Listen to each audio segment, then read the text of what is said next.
Voilà, donc l'enregistrement est en cours.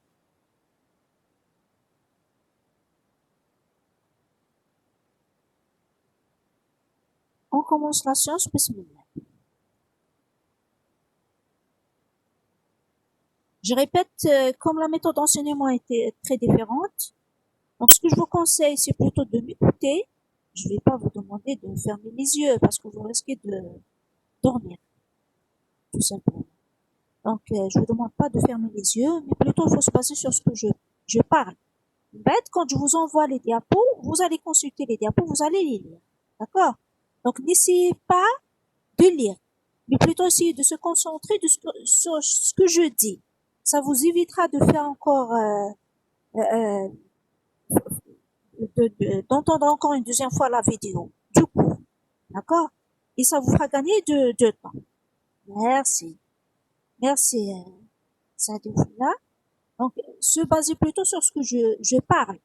Et quand je vous envoie la présentation, vous lisez les présentations, vous allez comprendre. Parce que c'est pas sorcier, j'utilise un langage très simple pour vous transmettre l'information.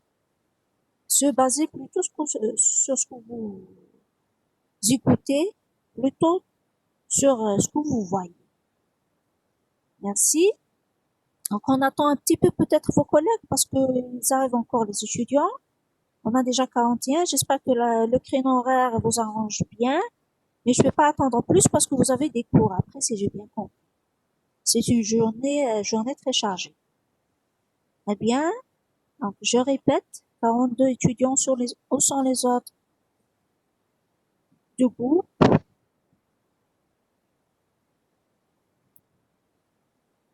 Presque, plutôt un peu plus qu'une trentaine par groupe.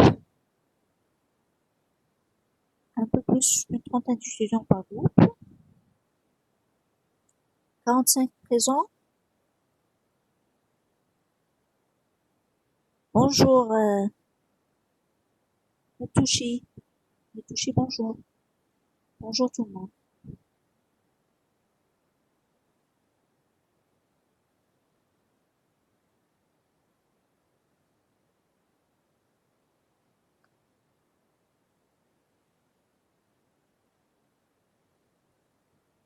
Je ramène juste mes lunettes.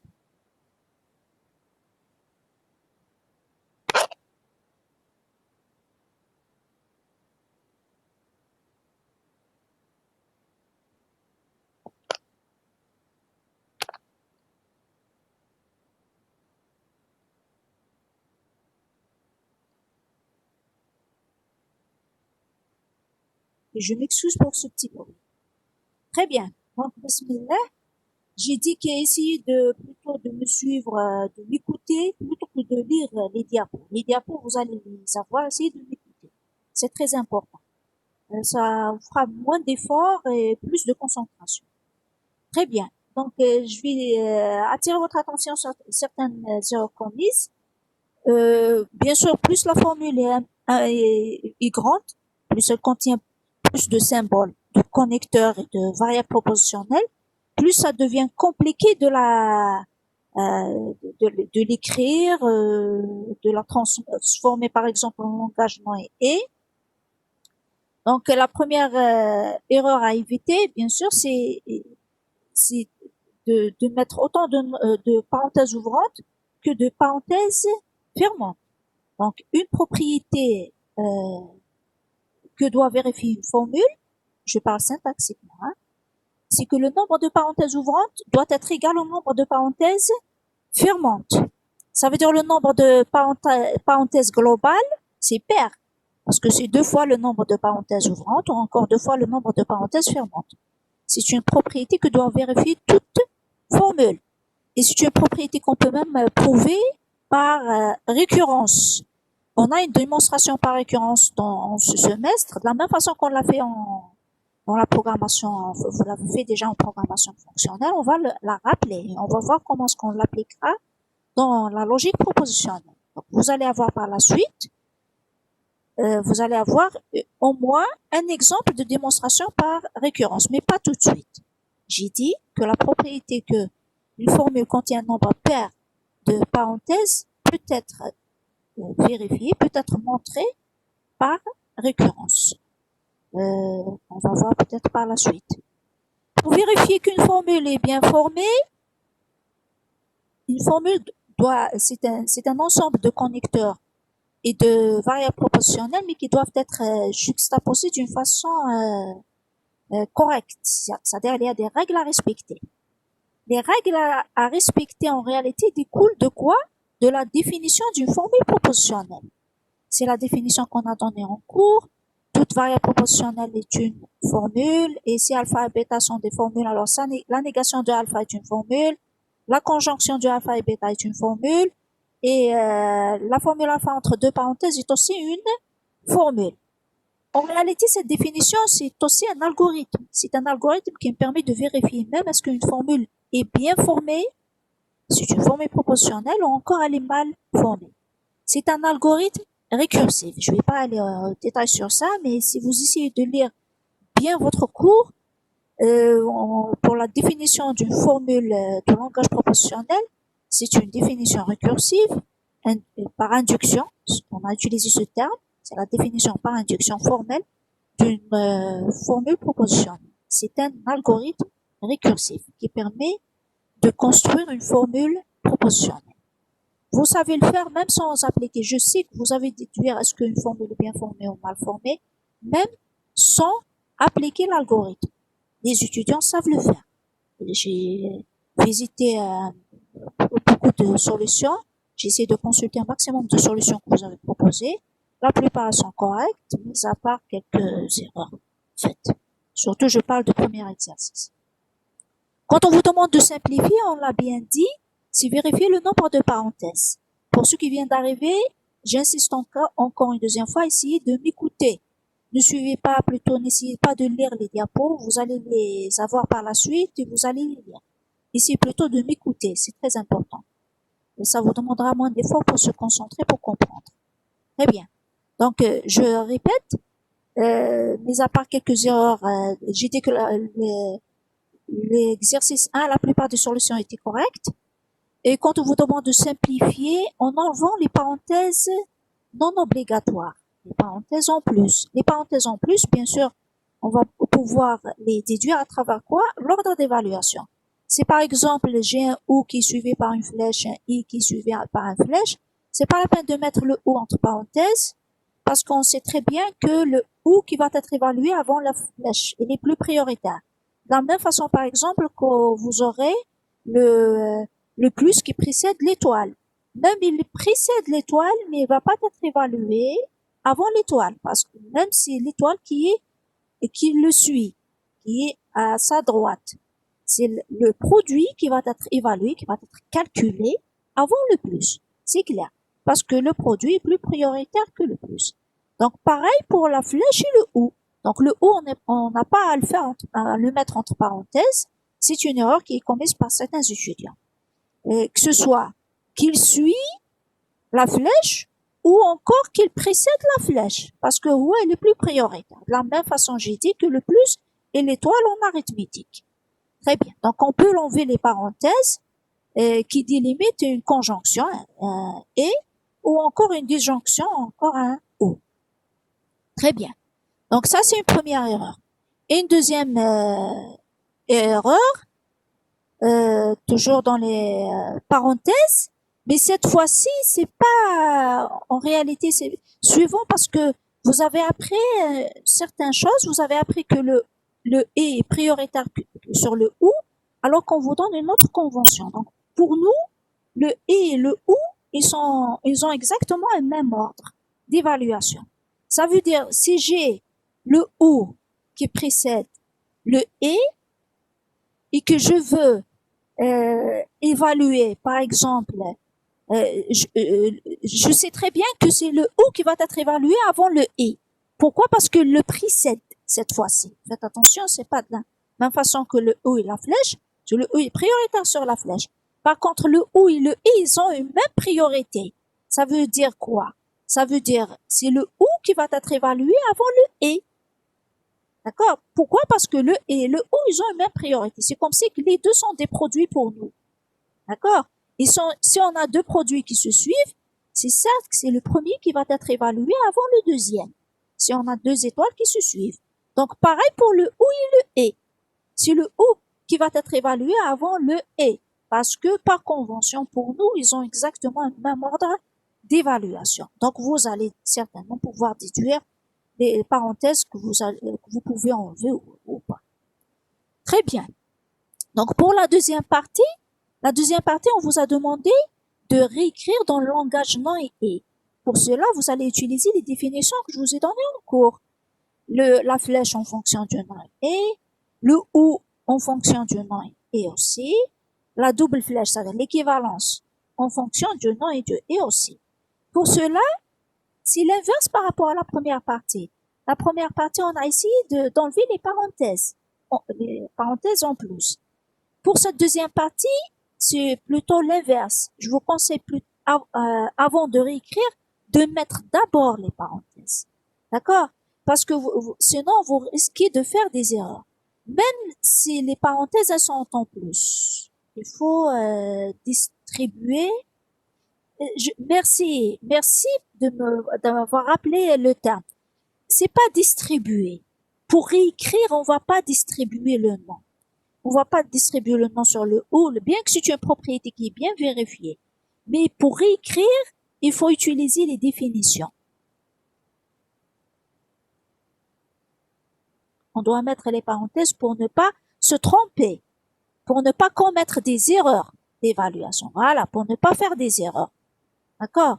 Pour ne pas se tromper, on préfère plutôt mettre des parenthèses, même si on sait, pour bien montrer quelles sont les parenthèses, plutôt quelles sont les, pour ne pas perdre, ne pas se tromper, voilà. Pour ne connaître les connecteurs qui vont être évalués au premier. D'accord? Parce que sinon, on risque de se tromper dans l'ordre d'évaluation, surtout quand la formule est importante. Et puis, là, j'insiste sur cette chose-là, vous devez rajouter des parenthèses pour réécrire.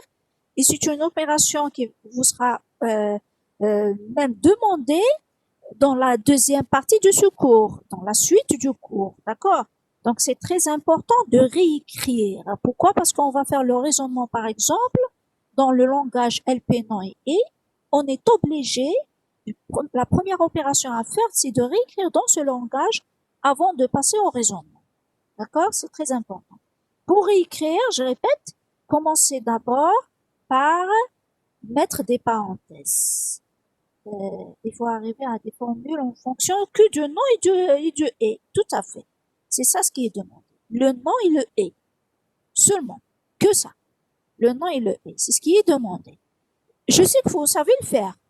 Mais la différence, la manière, comment est-ce que vous le faites, c'est que vous distribuez. Par exemple, le nom sur si vous avez un nom qui est appliqué sur une disjonction, vous distribuez le nom sur la disjonction pour avoir une conjonction. C'est pas le cas pour nous. C'est pas le cas pour nous. Pour réécrire, on utilise les définitions. Ça veut dire on maintient la négation de la disjonction. D'accord?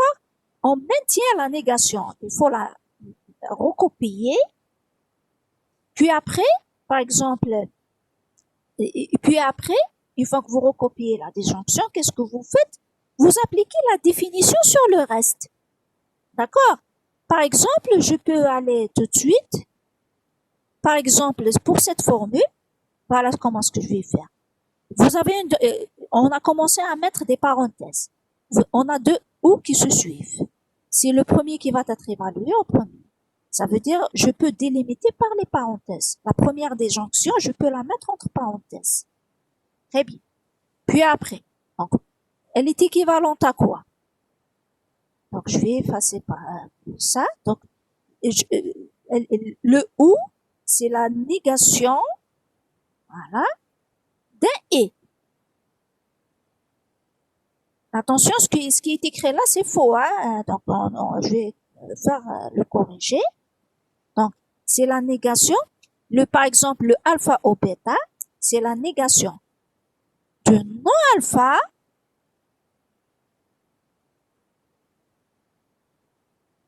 voilà, et le non-bêta.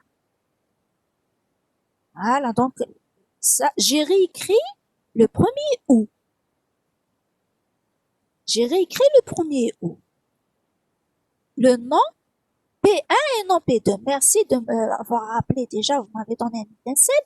Justement là, on a le nom non P1 qu'on a l'habitude de remplacer par P1. En réalité, on ne le fait pas tout de suite parce que je vous ai pas donné la définition en cours que le nom non alpha est égal à alpha. Parce que dans le raisonnement, on va commencer par un raisonnement syntaxique. Ça veut dire qu'il faut maintenir la formule telle quelle. Il faut maintenir la formule telle quelle et essayer de faire le raisonnement. Parce que si vous commencez à donner son équivalence, le non en P1 est équivalent à P1, parce que vous connaissez leur table de vérité et vous savez très bien que le non en P1 et le P1 ont exactement une même table de vérité. Pour nous, on n'a pas encore, on connaît pas indépendamment de sens. Donc, on a dit abstraction faite surtout, c'est-à-dire sans connaître le sens de la formule. Qu'est-ce que ça signifie sans connaître le sens de la formule? Ça veut dire sans connaître la véracité de la formule, sans savoir est-ce qu'elle est vraie ou fausse. D'accord? On suppose qu'on va faire le raisonnement sur l'écriture elle-même de la formule. D'accord? Donc, c'est ce qu'on appelle la syntaxe de la formule. Est-ce qu'on peut enlever les deux si on ne peut pas? Pourquoi? On ne peut pas pourquoi? Parce que je vous ai pas donné en cours la définition de non non alpha par rapport à alpha. D'accord? On maintient la formule telle qu'elle sont. Maintenant, si ça vous gêne, puis après on discutera plus en présentiel. D'accord? Mais pour le moment, essayez de suivre le cours. Je vous ai pas donné la définition. Par contre, dans la déduction, on va dire par la suite que si le non alpha est vrai, alors le alpha est vrai. Parce que c'est ça la déduction, c'est de conclure ce qui est vrai à partir de ce qui est vrai. D'accord? Pour le moment, on va maintenir le non alpha tel qu'il est. D'accord? Mais on discutera plus dans le présentiel pour ce type de problème parce qu'on va le rencontrer encore plus dans les deuxième partie du cours. C'est bon pour cette pour le passage, Inch'Allah. Oui. Pour ce premier passage, donc la disjonction, elle est remplacée par la conjonction. Qu'est-ce qui reste? Il reste la deuxième disjonction qui va être évaluée au premier. Donc je vais recopier ça. Je peux faire un renommage si vous voulez pour ne pas faire traîner trop de formules. Pourquoi on doit mettre les parenthèses? Les parenthèses, je les ai mis ici pour bien montrer que ce ou-là va être calculé, évalué avant le deuxième. D'accord? Pour le moment, alors, on va l'effacer, hein. Ça, je vais l'effacer parce que c'est comme ça que je l'ai préparé, ça m'évitera d'écrire. D'accord? Je vais l'effacer. Donc, le deuxième conducteur il va remplacer, si vous voulez, par le nom et le et, c'est cette deuxième conjonction. La deuxième conjonction, je vous ai demandé de ne pas suivre sur écran, mais maintenant vous êtes d'accord avec moi que vous êtes obligé de suivre sur écran. D'accord? Parce qu'en même temps, je fais les calculs, en même temps, j'écris. Donc, vous suivez sur écran ce que je suis en train d'écrire. D'accord? Mais sinon, quand on explique sans rien écrire, il vaut mieux ne pas trop lire l'écran. C'est bon? Très bien. Je continue donc à expliquer. Le deuxième connecteur qu'on doit réécrire, c'est celui-là. Je dois le remplacer par un et, par une conjonction. Voilà. Donc, le symbole de la conjonction qu'on vous a donné en cours, c'est celui-là. On peut mettre le nom en facteur. Voilà. Donc, c'est cette histoire de distribuer et facteur qu'il faut pour le moment oublier. Utiliser les définitions que je vous ai données en cours. D'accord?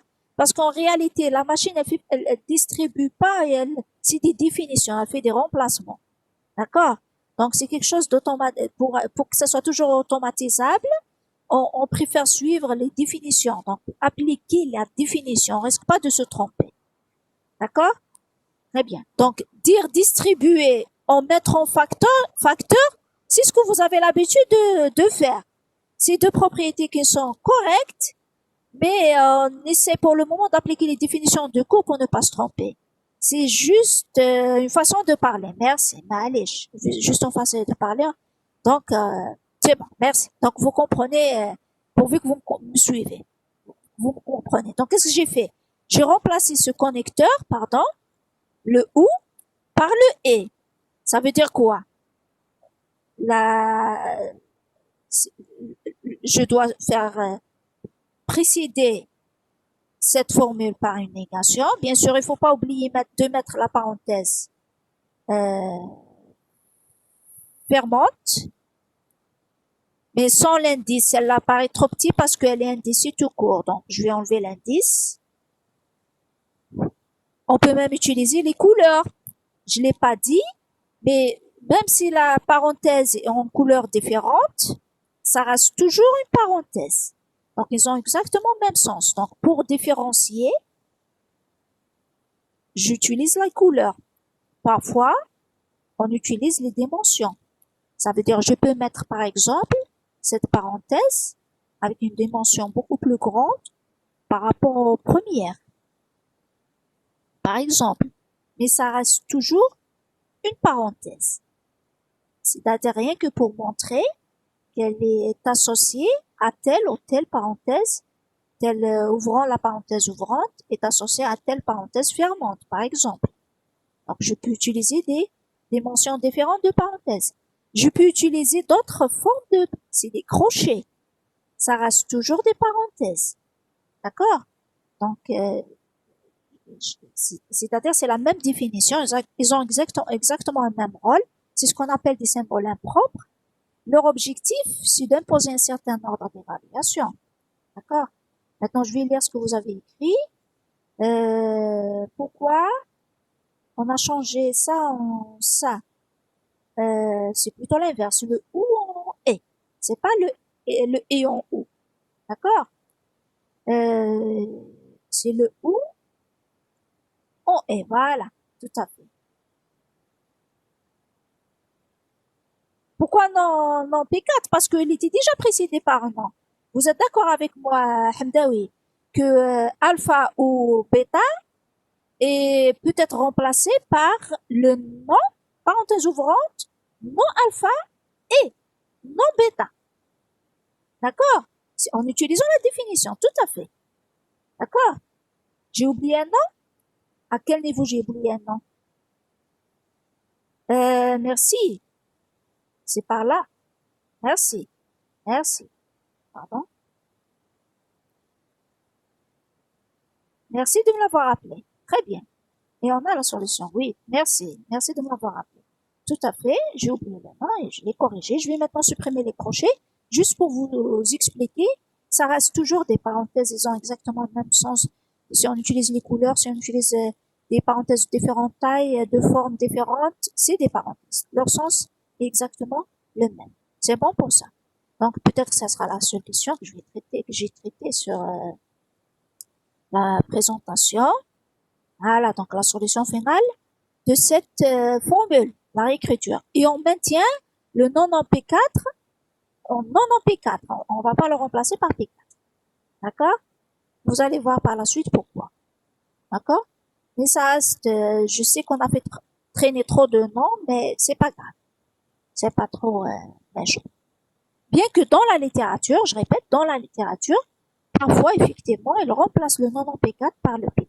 Pour une, parce que généralement, dans la littérature, il commence par la sémantique, avant la syntaxique.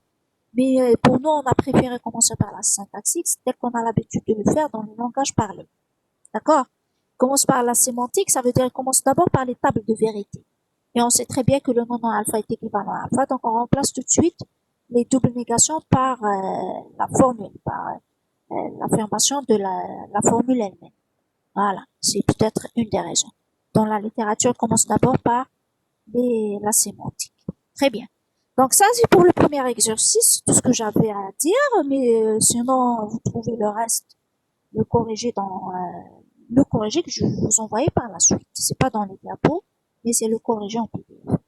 Très bien. Donc le deuxième exercice, c'est troisième exercice, c'est le passage de langage parlé en langage professionnel et inversement. Pour ceux qui viennent d'arriver, je répète encore, essayez de se baser plutôt sur ce que vous écoutez et non pas trop lire les diapos pour mieux suivre. D'accord? Ça va avec peu de difficulté. Oui, oui, oui, il y a un problème. Vous m'écoutez toujours, est-ce que vous m'entendez? Est-ce que vous m'entendez? Vous m'entendez bien? Oui, merci. Merci, Saint-David. Très bien. Donc, dans le deuxième exercice, c'est le passage de langage parlé au langage propositionnel. La flèche. La flèche, généralement, se remplace par un si alors, par un si alors. Si la cause, alors la conséquence.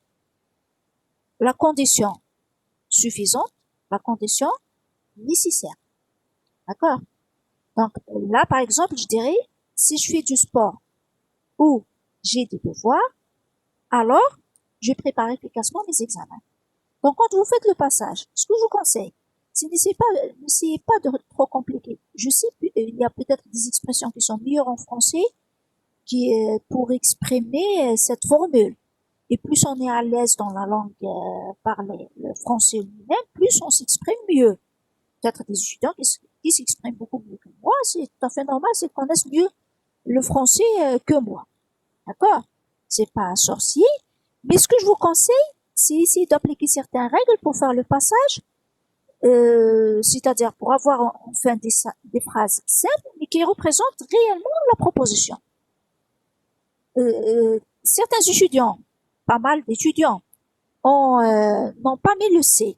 Ça veut dire, ils ont mis directement, je fais du sport ou j'ai des devoirs, alors, ou encore donc, je prépare efficacement mes examens. Faites attention, c'est pas pareil. Si je fais du sport ou j'ai des devoirs, alors, je prépare efficacement mes examens. Ou encore, je dis, je fais du sport ou j'ai des devoirs, alors je prépare efficacement mes examens, c'est différent. Le sens est très différent. D'accord? La première, si on utilise le C, je confirme pas que je fais du sport ou j'ai des devoirs. Par contre, si j'enlève le C, c'est comme ça que je confirme que je fais du sport et j'ai des devoirs. C'est pas pareil. Donc, le maintien de C est obligatoire. Mais par contre, je peux inverser la conséquence et la cause. Donc, je peux dire, par exemple, je prépare efficacement mes examens si je fais du sport ou j'ai des devoirs. Le SI est obligatoire. D'accord? Je dis rien que je peux permuter, commencer par la conséquence. Je peux encore le alors par exemple le remplacer par virgule. Dans le français, la virgule peut remplacer le alors. Elle peut remplacer un ou elle peut remplacer un et. C'est la raison d'ailleurs pour laquelle on parle de l'ambiguïté parfois du langage. C'est-à-dire je peux trouver un symbole mais qui est interprété différemment d'une personne à une autre. C'est la raison une aussi des raisons pour laquelle on préfère faire le passage à quelque chose de plus formel, modélisé, avant de faire le raisonnement. D'accord? C'est-à-dire, quand je vois une formule, elle est interprétée de la même manière, que ce soit par X, par une personne X, pardon, ou une autre personne Y. Ça veut dire interpréter, ça veut dire elle a exactement une même table de vérité. Si on essaie de tracer la table de vérité, que ce soit par moi-même ou par une autre personne, c'est une même table de vérité, elle va pas être différente. Très bien. Donc là, on essaie de vous donner certaines règles pour le passage. Et C, P et Q, vérifier en même temps, on vient un et. Si elles sont vérifiées, si elles sont les deux vraies, alors le et est vrai. J'ai pas compris la question à vrai dire, hein. Je pense que vous vous êtes trompé peut-être. C'est P et Q vérifiés en même temps devient un et. Le P et Q, ils sont vérifiés en même temps, ça devient une conjonction. Ça devient une conjonction. On peut pas remplacer un et par un ou sans utiliser les définitions que je vous ai données. D'accord? Donc elles sont parce que peut-être même si elles ont dans une table de vérité, elles ont une ligne en commune. Ça veut dire une ligne, quand les deux sont vrais, la conjonction, on a dans les sanctions, le est vrai, le ou est vrai. Mais ça me permet pas de remplacer parce que je remplace quand ils ont exactement une même table de vérité. Ça veut dire quand toutes les lignes sont identiques. D'accord? Donc j'ai pas compris la question, mais je ne peux pas vérifier, je ne peux pas remplacer un et par un ou sans utiliser les définitions que je vous ai données en cours. D'accord? Donc si on veut remplacer, on doit appliquer les définitions, rien d'autre. Je sais pas si j'ai répondu à la question, mais j'essaie d'éclaircir certains points. Très bien. Donc la flèche est remplacée par un C alors. ou encore conséquence, c'est cause. Le symbole de disjonction par un ou, de conjonction par un et, le symbole de négation par ne pas, ne pas, ou non parfois, ou parfois né, ni, né ça, né ça. Donc, tout dépend des expressions. D'accord? Très bien. Donc, un exemple un peu particulier dans cet exercice, c'est ce qu'on appelle le ou exclusif. Ça veut dire quoi le ou exclusif? Si je parle le français quand je dis je sors ou je prépare mes devoirs. Généralement, le ou que j'utilise en français, c'est un ou exclusif. Ça veut dire quoi? Ça veut dire je vais pas les faire les deux. Je vais pas les faire les deux en même temps. Mais par contre, le ou du propositionnel, c'est que je peux les faire les deux.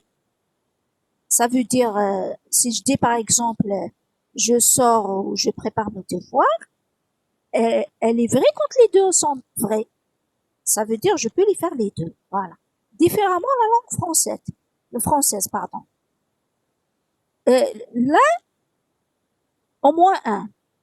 Merci. Donc, effectivement, donc le soit c'est le mieux placé, pour exprimer l'exclusivité.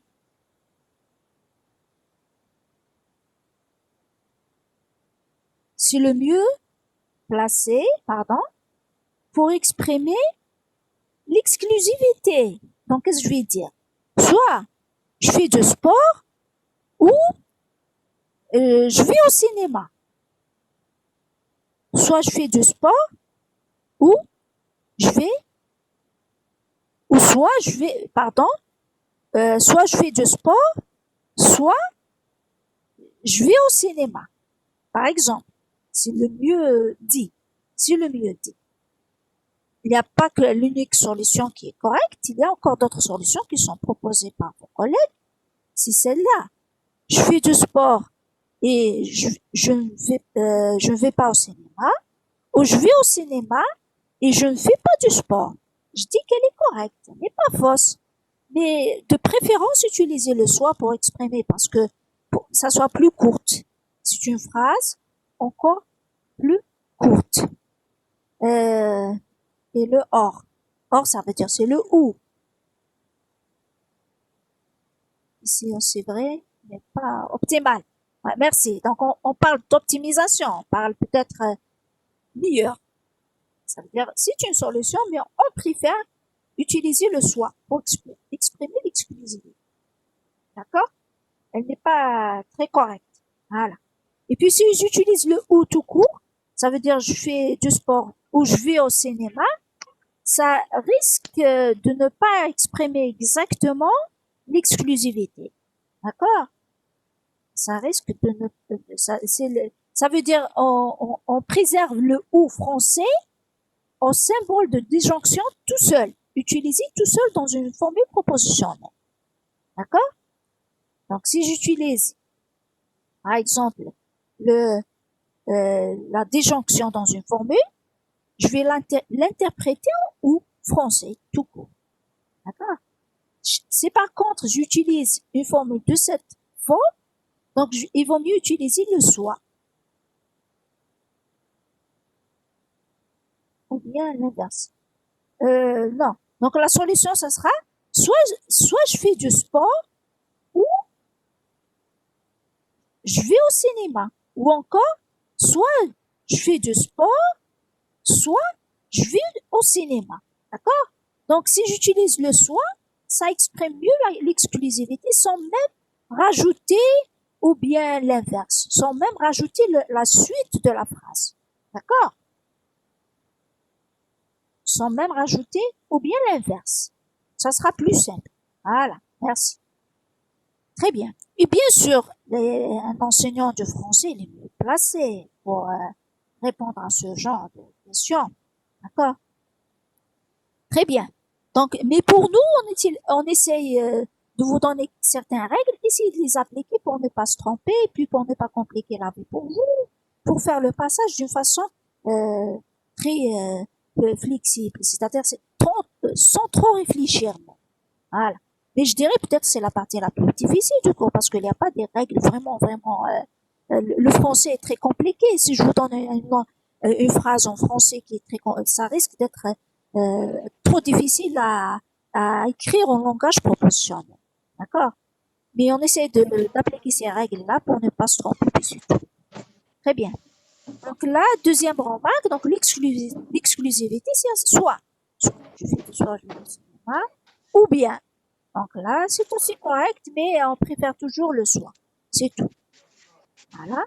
Donc la suite, euh, par contre, cette solution, elle n'est pas correcte. Pourquoi? Parce que essayez de suivre ce que je vais lire. Deux activités ne peuvent être à la fois faire du sport ou aller au cinéma. Déjà, le problème là, c'est faire du sport, ça peut pas être une variable proportionnelle. Faire du sport, ça ne peut pas être une variable proportionnelle parce qu'elle ne peut pas avoir une valeur de vérité. Elle ne peut pas avoir une valeur de vérité. Faire du sport, est-ce qu'elle peut être vraie ou fausse? Je ne le sais pas, si tout dépend de la personne. Ce peut que ce soit vrai pour une personne. Donc, la variable proportionnelle, il faut pas que ce soit à l'infinitif. Donc, je vais dire, je vais au sport, j'ai parti au sport. Par exemple, il faut que ce soit quand même conjugué. C'est pas un verbe quelconque. Un verbe, c'est pas un verbe à l'infinitif. Voilà. Conjugué pour qu'elle puisse avoir une valeur de vérité. Très bien. Donc là, la suite, toujours de l'exercice 2, la formule suivante, S implique P, flèche P ou C. Le S, on l'appelle condition suffisante. Et P ou C, c'est la condition nécessaire.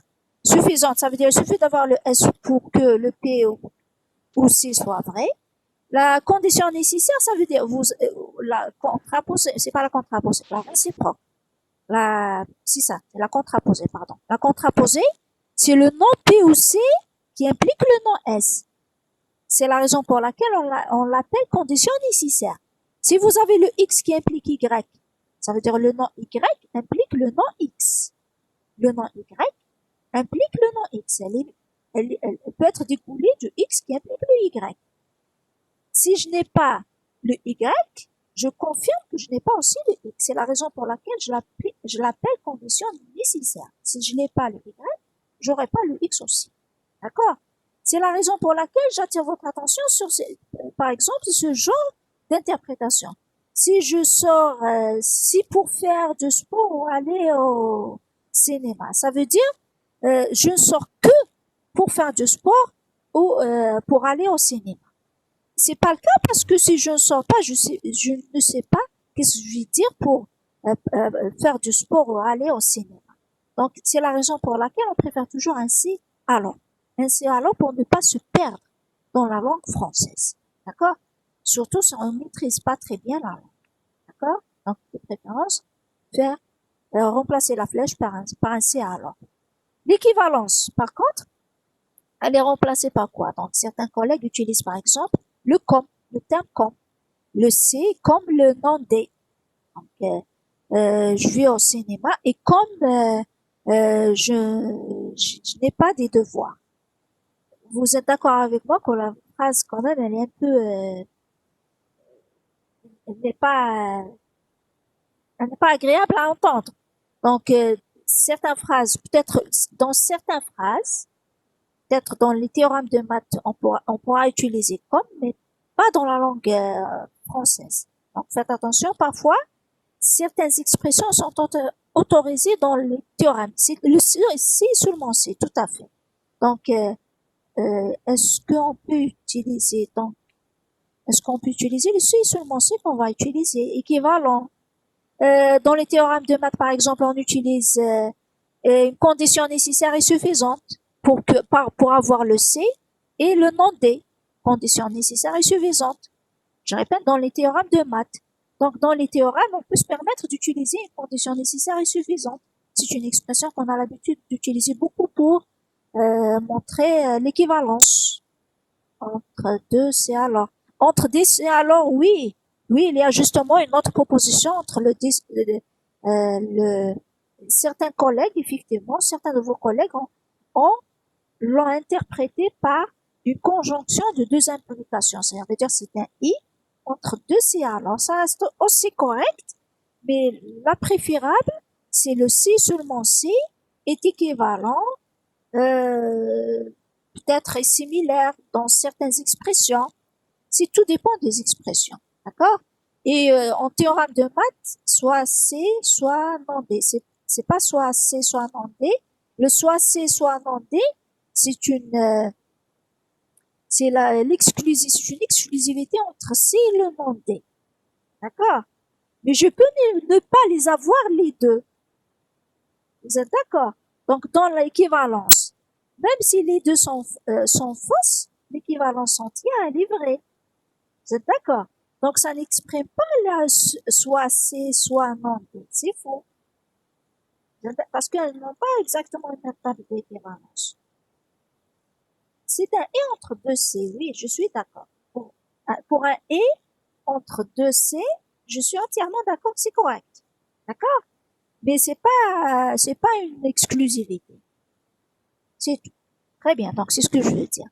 Et je répète encore, dans les théorèmes de maths, on utilise encore d'autres expressions. Peut-être dans le corrigeant, on vous donnera encore d'autres interprétations possibles de l'équivalence. Voilà.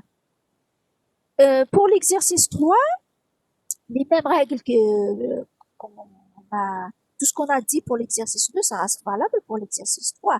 Sauf que c'est le passage inverse. Ça veut dire si vous avez un C, alors il faut l'exprimer en flèche. Si vous avez un OU, il faut l'exprimer dans proposition, alors remplacer par le symbole de disjonction. Si vous avez un et, il faut le remplacer par le symbole de le et. Si vous avez un symbole de conjonction et, vous le remplacez par le et français. La difficulté dans l'exercice 3, quelle est la variable propositionnelle? Là, c'est pas mal d'erreurs qu'on a trouvées. Généralement, donc j'ai dit qu'une variable propositionnelle, il faut qu'elle aura un verbe. Ça veut dire, par exemple, pardon, par exemple, ces phrases, ça peut pas être des variables propositionnelles. Cours de yoga, ça peut pas être une variable proportionnelle parce que ça peut pas avoir une valeur de vérité. Elle ne peut pas avoir une valeur de vérité, donc elle n'est pas une variable proportionnelle. Avoir un teint jaune, c'est pas une variable proportionnelle. Faut dire le patient a un teint jaune. Faut dire que le patient a une hépatite. Le patient a un rougeole, par exemple. Faire les courses, c'est pas une variable proportionnelle aussi. D'accord? C'est la difficulté de l'exercice 3. Donc, la rougeole, c'est pas une variable proportionnelle. Parallèle tout court, ça peut pas être une variable proportionnelle parce qu'elle ne peut pas avoir une valeur de vérité. Donc, c'est une phrase verbale qui a un sujet verbe et pas l'infinitif. D'accord? Pour qu'elle puisse être vraie ou fausse. Voilà. Donc, c'est la difficulté de l'exercice 2, plutôt 3. Madame, Oui, madame, j'ai pas compris la dernière. remarque. Oui, t'as le Allez. parallèle. La formule, vous parlez de la formule. On va la faire Oui, ensemble. On va faire la madame, formule. ça peut pas être une formule. Ah, ça peut pas être variable proportionnelle, c'est pas une formule. Je me Oui, voilà. corrige. Si je me trompe, si j'ai dit une formule, je me trompe. J'ai dit que Non, ça non, peut pas variable. être variable proportionnelle parce que Mhm. revenir au cours, une variable proportionnelle doit avoir un verbe. Ça veut dire que quand je dis par exemple tableau tout court, ça peut pas être une variable proportionnelle. Une variable proportionnelle, c'est une phrase, c'est une déclaration, c'est une assertion. Déclaration dira. Je dis par exemple je sors, je suis fatigué, Mhm. il monte, par exemple, il part. Je suis un étudiant, l'exemple qu'on a donné en cours, je suis un étudiant de l'île A. C'est une phrase qui peut, on peut parler de la véracité de la phrase, c'est-à-dire qu'elle peut être vraie ou elle peut être fausse. D'accord? C'est Ok. une déclaration. Par contre, quand je dis tableau tout court, je peux pas dire est-ce que c'est vrai, c'est une phrase vraie ou la fausse. Je peux pas parler de Mhm. sa véracité. Allez, il y a la règle. La règle, c'est une phrase simple, faut pas qu'elle soit composée. Ça veut dire, je peux pas dire, euh, je suis des cours de yoga et je suis des cours de volleyball. Ça peut pas être aussi une variable proportionnelle parce qu'elle est composée. Tu as un et, tu as une conjonction. Oui. D'accord? Hmm. La variable proportionnelle, si elle est courte, elle Une peut. seule proposition. Merci. Une seule déclaration. فيها وحدة. C'est une seule Hmm. déclaration et elle peut avoir une valeur de vérité. Elle ne peut pas être tableau ou là, je sais pas quoi. Ça peut pas avoir, quand je dis par exemple avoir la rougeole, c'est très vaste. Elle peut pas être vrai ou fausse. Faire les courses, parce que quand je dis par exemple je fais des courses, si je fais des courses, elle est vraie. Si je fais pas des courses, elle est fausse. Tout court. D'accord? Hmm. Maintenant. Donc, une variable Ok. proportionnelle, c'est une déclaration, c'est une assertion qui a une valeur de vérité. Le formalisme implie contient que le élément doit traduire le LP à propos de l'exercice. Quoi? Non. Quand je vous demande d'interpréter dans le langage propositionnel, si je vous dis pas le langage propositionnel doté du nom et du et, ça veut dire vous utilisez tous les connecteurs qu'on a vus en cours. D'accord? Il ne faut pas se restreindre au nom et. D'accord? Le nom et le et, c'est quand je vous demande d'interpréter ou de réécrire dans le langage nom et et. Vous le faites dans le nom et le et, tout court. D'accord? Donc, quand je vous demande par contre d'interpréter dans le propositionnel, vous utilisez tous les connecteurs. Tous les connecteurs sont possibles. Voilà. Et le verbe doit être conjugué pour que la phrase, pour qu'elle puisse avoir une valeur de vérité. C'est bon? C'est bon, ça. Merci, merci à vous. Donc, je reviens donc la dernière peut-être phrase de l'exercice 3, c'est de pourquoi les phrases sont fausses. Je veux dire non, sont fausses. Oui, on peut dire une phrase qui est fausse. Parce que une proposition, si vous tracez une table de vérité, le, le V, par exemple, le D1, une variable proposition que vous notez P, le P il peut être vrai, il peut être faux. Et je vous donne une application de la logique mathématique. Une des applications, par exemple, c'est dans le- pour faire, par exemple, des enquêtes. Elle est très utilisée pour faire des enquêtes. Pour faire des enquêtes, par exemple, une personne, elle fait une déclaration. Elle dit que j'étais tel jour, tel endroit. C'est une déclaration qui risque d'être vraiment fausse. D'accord? Suivant ce que la personne dit, la vérité ou non. D'accord? Donc, une déclaration, elle risque d'être vraie ou fausse. D'accord? C'est suivant ce qu'on dit, ce qu'on parle n'est pas tout le temps vrai. Il peut être faux. C'est la raison pour laquelle une variable propositionnelle peut aussi être fausse. D'accord? Il ne faut pas négliger ce côté. C'est une déclaration que l'être humain fait et elle risque les deux valeurs de vérité, soit vraie, soit fausse. D'accord? C'est la raison pour laquelle Euh, il ne faut pas exclure les cas. Merci. Très Madame, bien. pardon. Allez-y, oui, posez votre question. Oui, Les phrases اللي درناهم دوكا oui, عندهم une valeur de vérité. Donc on peut dire elles sont vraies ou faux. oui. Pourquoi la solution est fausse? Quelle solution vous parlez? Ado, Celle-là. Oui. allez. Avoir un tangent, elle ne peut pas avoir une valeur de vérité, justement. Parce que, par exemple, le patient a le tangent. Elle peut avoir une valeur de vérité. Avoir une hépatite, ça peut pas avoir une valeur de vérité. D'accord. D'accord? Quand je Oui. dis par contre le patient a le teint jaune, oui, il peut être vrai, il peut être fausse, suivant le patient avec. Le patient peut avoir la rougeole. Il peut être vrai ou fausse. D'accord? Voiture tout court, Mhm. non. Par contre, je prends ma voiture, elle peut avoir une valeur de vérité. Voiture tout court, elle peut pas avoir une valeur de vérité. C'est la raison pour laquelle, par convention, on a exigé qu'il y ait un verbe dans la phrase. Pour qu'elle puisse avoir un verbe et puis conjugué pour qu'elle puisse avoir une valeur de vérité. Mais là, dans le langage proportionnel, c'est des choses qu'on peut pas exprimer. Peut-être avoir un teint jaune, on va pouvoir l'utiliser dans le langage des prédicats parce on utilise aussi des variables. Les variables, ça veut dire c'est suivant x, y, x, le a, la tangente. Donc, on fait intervenir les variables, donc on peut exprimer plus de choses. Pour le langage propositionnel, c'est limité en quelque sorte. Donc, c'est une phrase, verbe, il faut qu'il y ait un verbe pour qu'elle puisse avoir une valeur de vérité, tout ça. Je ne sais pas si j'ai répondu à la question, mais les traduire en LP à propos de l'exercice 3. Oui, c'est ça, l'exercice 3. Donc, pour les traduire, il nous faut des variables proportionnelles. Et c'est peut-être là la difficulté. C'est pas difficile en réalité. Il suffit d'avoir une phrase qui a un verbe qui peut être vrai ou fausse. D'accord? C'est pas course tout court. C'est pas 50 tout court. On ne peut pas avoir une valeur de vérité. On ne peut pas prendre un mot dans la phrase et le mettre oui, tout à fait.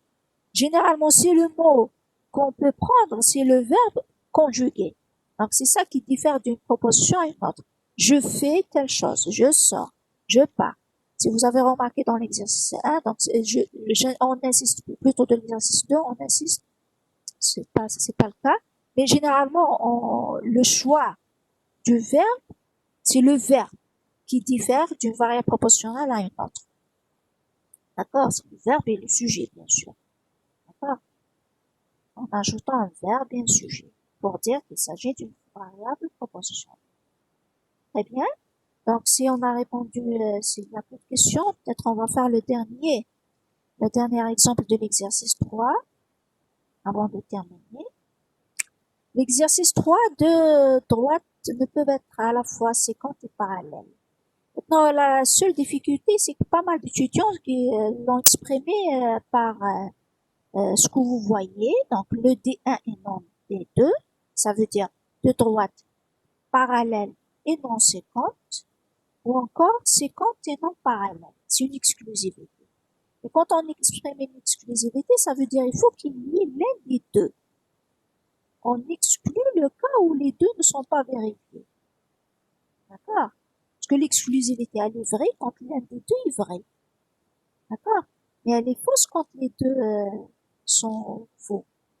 Par contre, quand je dis deux droites ne peuvent être à la fois, elles ne peuvent pas être à la fois séquentes et parallèles.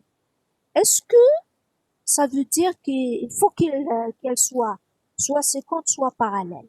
Est-ce qu'elles sont nécessairement soit séquentes, soit parallèles? C'est pas le cas.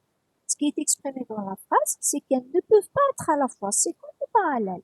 Mais pas obligatoirement elles sont séquentes ou encore parallèles. D'accord?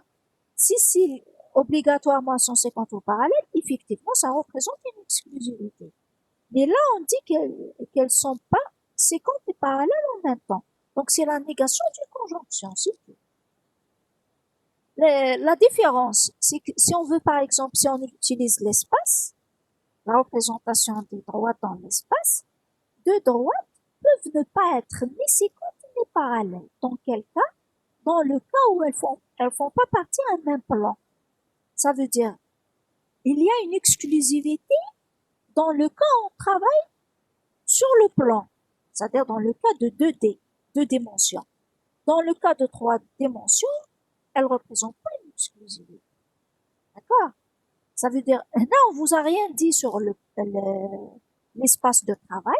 Est-ce que c'est 2 dimensions, 3 dimensions? Ça veut dire, il faut exprimer la phrase telle qu'elle est écrite. Deux phrases, plutôt deux droites, ne peuvent être à la fois séquentes ou parallèles. Donc, c'est une négation d'une conjonction. C'est la différence symétrique dans les ensembles. La différence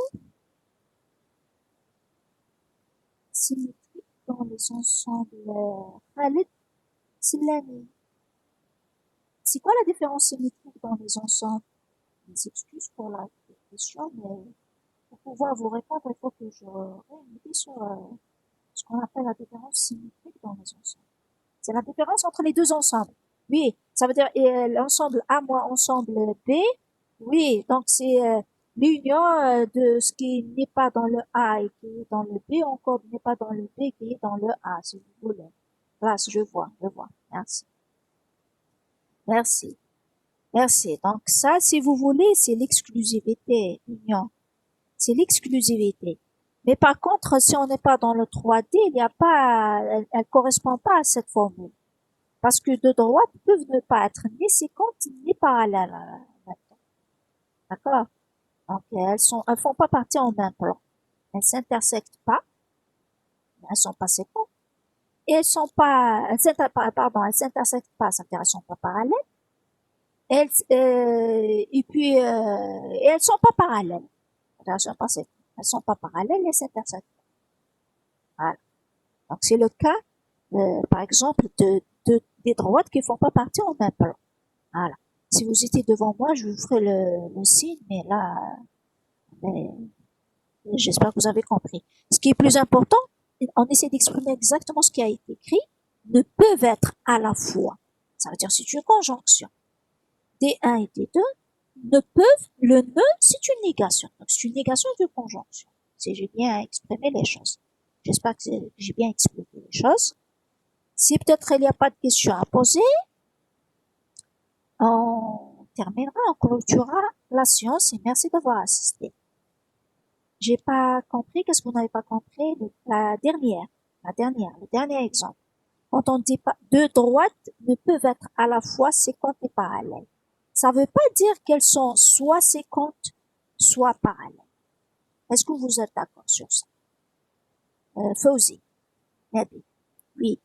Elles peuvent ne pas être, ça veut pas dire qu'elles sont soit séquentes, soit parallèles. Mais par contre, si vous mettez d'exclusivité, ça veut dire qu'elles sont soit parallèles, soit séquentes. C'est le même cas d'exemple, par exemple, des deux pays, Maroc et la Turquie, la personne a visité exactement, elle a visité un des deux. Mais c'est pas nécessairement qu'elle vérifie une des deux conditions. Mais c'est quand, oui, elles peuvent être ni séquentes ni parallèles. Merci. Exactement ça. Peuvent être ni séquentes ni parallèles. L'exclusivité, c'est soit elles sont séquentes, soit elles sont parallèles. Une des deux propriétés vérifiées. C'est pas le cas. D'accord? Parce qu'elles peuvent être ni séquentes ni parallèles, tout court. Merci.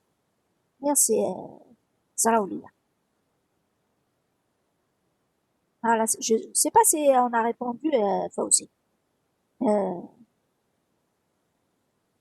Si vous avez bien compris. Oui, merci. Merci à vous. Merci à tout le monde d'avoir assisté. S'il n'y a pas de questions, on termine, on clôture la séance. Je vous laisse se préparer aux autres cours. Voilà. Merci. Je vous laisse quitter et puis je terminerai, je clôturerai la séance. Je vais arrêter l'enregistrement si vous n'avez pas de questions à poser. Arrêtez l'enregistrement.